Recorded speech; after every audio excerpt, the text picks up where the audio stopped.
Hey guys, I just wanted to give you a quick tour of my model collection. A lot of people ask me, what kind of models do you collect? What kind of models do you build? So I figured I'd just give you a quick tour of the collection. Every time I come in here, at first I'm overwhelmed because I'm like, man, I got a lot of shit. And then I start looking around, I'm like, I can use this in a diorama. Or you know what, maybe I should draw a panel in my comic book using this tank. You know what, I need a break from just doing work on my comic book or on animation. You know, why don't I just kind of unwind by building like a Machine & Krieger kit? One of the reasons why I collect all these model kits is so that I can use them somewhere down the line in an idea, whether it's a comic book or animation or even a Mother's Day card. She's not really psyched, saying, oh geez, another tank on a Mother's Day card, okay. You know, whatever, it's the thought that counts. So over here is a shelf that's kind of run off from all of the German armor and then modern Western armor. Over here I have Tamiya, I have Takom. This is all spill off because I bought too many models. You can sort of see my craziness on display here. Mixed in with this are sci-fi stuff, Battlestar Galactica, Star Wars, some stuff from Bandai and anime. My Machine & Krieger begins here and then sort of expands over here. Behind it is where I keep my Japanese armor that I use for reference. I have a couple of trucks. I have Type 89, the Type 97, the Type 94. And I also have some kits that are buildings. So if you're like, oh, it takes place in feudal Japan and I need a sundry store where they buy like fruit and vegetables, and you're like, oh, okay. I have more Mac models here. I also have the Feldermaus, which is a cockpit version of this one. I have some of the cars that I collect over here. These are kits that I usually buy because I want to turn them into hover cars. I mean, who doesn't love a hover car? I'm also a big fan of Votoms. That's the animated series I really liked growing up as a kid. It's a Japanese anime series that came out in the mid to late 80s to really compete with Gundam.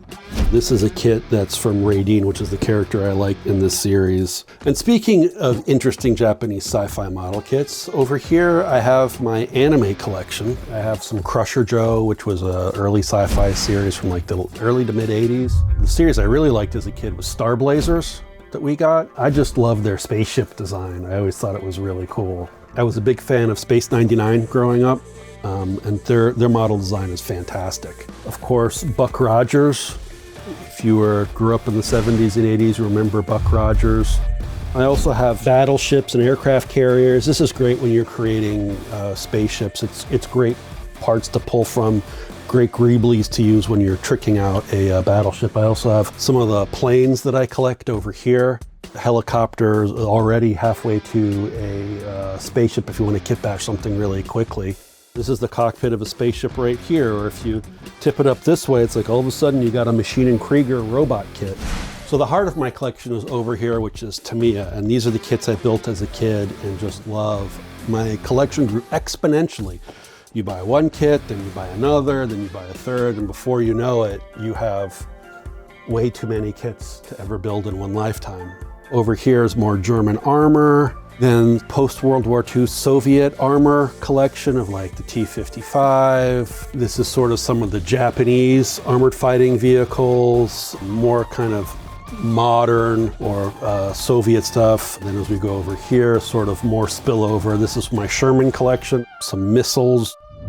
But I don't just collect models, I build them as well. So over here are some of the models that I've built and augmented. So some of the planes I've built down here, some of the tanks that are in my comic book and animations here. This one is actually the villain in V2039 Death Waves Goodbye, on sale now at v2039.com. This is the first tank I came up with, and just over time refining it. This is a Tamiya T-55. It was a fun kit to build. For me, when I create from my comic book, each tank, each sort of country has its own colors that it uses for camo. So you have like an olive drab and then a khaki drab here, and this is the hero, and then this is the villain. And so obviously different tank designs, different color schemes used as well. So seeing how all these things would live in a world, why don't we go check out my diorama collection, which is actually world building made manifest.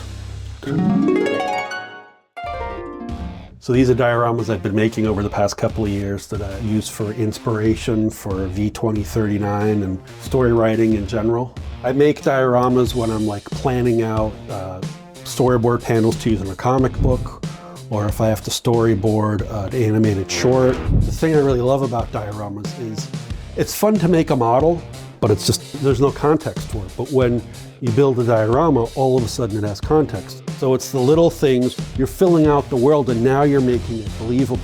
You're actually entering into another world, which is fantastic, and that's what storytelling should really be about.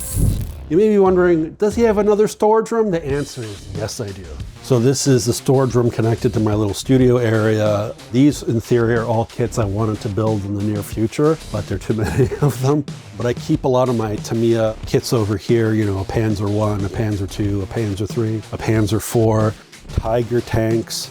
And this is my Soviet tank area right over here. And these are stuff that I wanted to build to put into my comic book. I also have diorama materials over here. I have like Soviet trams. And I have all my figures in 135 over here. So all the German figures are here. These are, again, more aircraft that I needed to put somewhere that I would use for my comic book. These weapons in the back were actually I used for my animated series, Road of Vengeance, Monsters, Magic, and Martial Arts. I had to act out all of the fight sequences for the storyboard artists and for the animators. This is my studio. This is where the magic happens. This is where I build all the models, all my tools, where I paint everything. A lot of the inspiration you've just seen has wound up in this comic book right here. V2039 Death Waves Goodbye, Book 1. Thank you for coming on this tour with me. I hope you enjoyed yourself. I know I did. Let me know in the comments below what's on your workbench, what are you working on, or if there's a model kit you want to know more about, or if there's a model kit that I should buy, as if I don't have enough.